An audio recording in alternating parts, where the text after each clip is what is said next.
yamde jeɗɗi silmaji capantati jelgoji to Burkina Faso, yamde jetti silmaji capantati kunari keyri to Niger. Oɗo saha woni wakkati nantinde on kabaruji ɗi.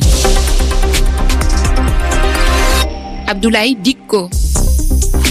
toɓɓe mawɗe kabaruji meɗen ndi hannden gollidal hakkunde Niger e Burkina Faso e dow heɓugol kabaruji cuuɗiɗi e haɓade ɗo pelle jihadiyankoɓe ɗum sembini e dawol hoorejo laamu fadde o Burkina Alane Kengen to leydi Niger. Lural ana heddi fan hakkunde Mali e Koudoir e dow nangguere e jogala konnunkoɓe 46 Koudoir to leydi Mali. Laamu Mali ana tewti kina totte lundiɓe Mali wonɓe Koudoir so totta konnunkoɓe nangaɓe ɓe. E kabaruji leydi Ukraine e ton Alane Kengen hoorejo leydi France emo Russie jewtiɗi e banggal téléphone banggue foof holli kulol muɗum e kulol godugol e saraji nokkure nucléaire Zaporizhzhia. Caggal ɗum ɓe jewtiɗu e banggal jaltol guure e leydi Russie. Hannden yo altinere 12 lewru jeena ɓordu e hitande ujunaji 2022 tedduɓe e heeɗiɓe RFI fulfulde onon e jaam. Arane kabaruji ɗi to leydi Niger, sembinde gollidal hakkunde Burkina Faso e Niger e konunkoɓe e leyɗe ɗiɗi ɗe nangodir e wawde dow haɓade pelle jihadiyankoɓe ɗe toɓɓe ko nande muɗum woni e dawol hono ngol arde laamu fadde leydi Burkina Faso waɗi Niger Alane Kengen. Jantore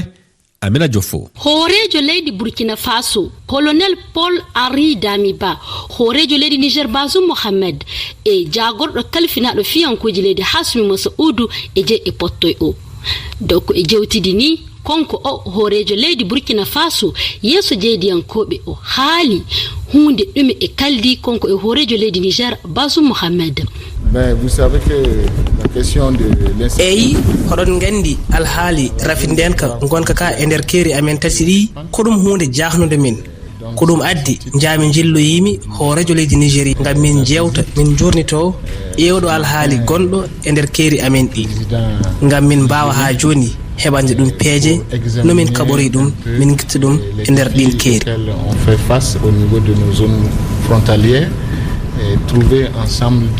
de nouvelles dynamiques. E haala o ni ko ɓe kaali e ploto dabareji moƴƴuɗi ko accata e durwide e ɓe kuliyankoɓe wonno torra leyɗe tati ko Sahel ko woni Burkina Faso, Mali e Niger. Amina Diofo, Niamey, RFI. To leydi Tchad noddandu Success Masra lundiɗo laamu leydi ndi yeeso sariya sindama na mbiyen darnama tafanno darnama fa jonde hakkunde ɓiɓɓe leydi timma noon woni no wi jobkolngol gouvernement leydi Tchad kikiɗe Alane Kengen e jeygal e dow médiaji rendoɗi. Eɗen meccito ngo noddango aljumare ƴaɓɓinde nde waddi fiirinde hakkunde jingonoɓe oɗo lundiɗo laamu leydi Tchad e police e leydi ndi ko saabi Alane Kengen dental leyɗe Afrique, Europe, France, Amérique fu ndenti kolli kulol mum en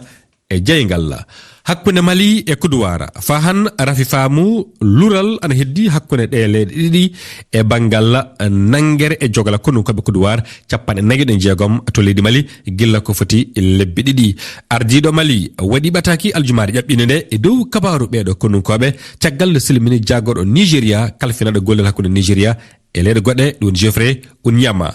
Leydi o ɓataki omo tuumi Koudoir jaɓɓade lundiɓe laamu Mali ɓe sériya tawtata ɓe immade mum enna yo tewtude e yettinde laamu leydi Mali torra e wi hono kertaniɗo dawro Sériji Bamba Gueye ɗo Sénégal ana tiiɗi laamu Koudoir jaɓa hono ko ardiɓe leydi Mali tawtata ko ɗum woni mbatta. Keɗoɗemo Abdoulaye Diallo firti haala ka e fulfulde. Dans le contexte actuel, je verrais très mal la Côte d'Ivoire livrée. Fewndo ɗo mi sikka ardiɓe Côte d'Ivoire jaɓay jonnutude ɓe dawriyankoɓe lundiɓe Mali e ardiɓe laamu fadde ngu ɗum na ko moƴƴanta ɓe.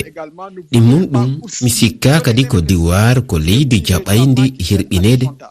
ko ɗum fof waɗi e ha miɗo sikki ko fewndo ɗo ardiɓe laamu fadde o Mali ngun foti famodirde ardiɓe Côte d'Ivoire tentini to fannu kaɓɓodiral hakkunde jendi e jendi ngam jam e nanodiral arta hakkunde maɓɓe kono wi'ude siɗon faala mi accita ɓe konunkoɓe mon on jonnitay men ɓe dawriyankoɓe men ɗum na ko addata famodiral e weldital hakkunde maɓɓe weɓinta kadi jokkodiral ɗe leyɗe ɗon ɗiɗi. De pouvoir amener les deux parties à la raison. keɗiɗen ɗo ɓi sénégal kertaniɗo dawra séréji bamba gueya abdoulaye diallo firtuno haalaka e fulfulde fa hande kabaruji e leydi mali alani kengene konunkoɓe minusma ɗum woni ɓeɗo konunkoɓe fedde mawni adnarno to leydi mali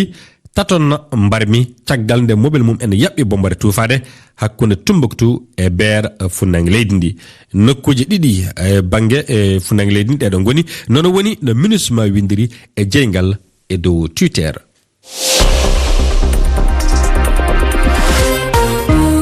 ɗo leydi sénégal altinere hande nde suudu député en leydi ndi fuɗɗan golle caggal ko député en ɓen ɗon ɗum député en leydi ndi cuɓa e le majjum e o wakkati lamdogal woodi homo hen ardoto ndu suudu député en tafon e jabmum andaka jonon poɗodiral ngal ana mawni fasanne e dental hoorejo leydi ndi ana yiɗi hokkude inde neɗɗo goto tewtowo e dow inde dental ngal e banggue lundiɓe ɓe e toon poɗodiral ana woodi hakkude yimɓe huuruɓe jantore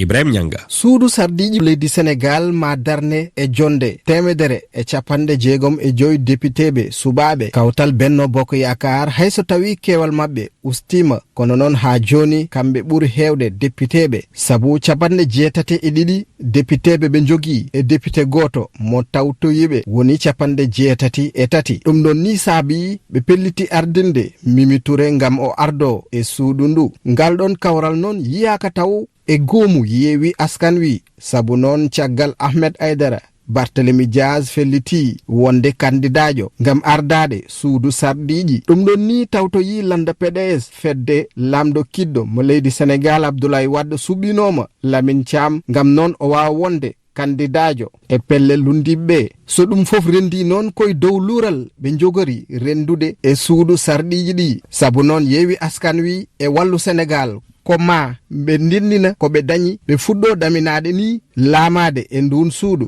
sabu noon soɓe ndendini ko capanɗe jeetati député ɓe dañata caggal noon gardugol nduɗon suudu kamɓe pelle lundiɓe ɓe pelliti darnude groupaji tati ngam noon wawde dañde konngol timmungal e nder suudu ndu dental hoorejo leydi ndi balde tati e moɓodiral ɓe goni ngam heblanade darnugol nduɗon suudu Ibrahima Ñadakar RFI e kabaru leydi Guinée lundiɓe laamu leydi ndi joƴƴini ɗerewol yeeso saria suudu saria France wullitade arduɗo laamu fadde e Guinée colonel Mamadi Doumbouya eɓe tuumima waɗude wargo mbiyanna murade waɗude wargo dental FNDC e tawtude koreji yimɓe taton waraɓe e majireji na mbiyanna seppoji e lewru jeɗɗo ɓordu e jetto ɓordu e nde hitande kañum en goni joƴƴiɓe no talkuru naɗugol ɗerewol wullitade yeeso saria ɓe yimɓe gullitiki saria France sabu de seeɗen hewɓe kolliti wiide hoorejo Guinée Mamadi Doumbouya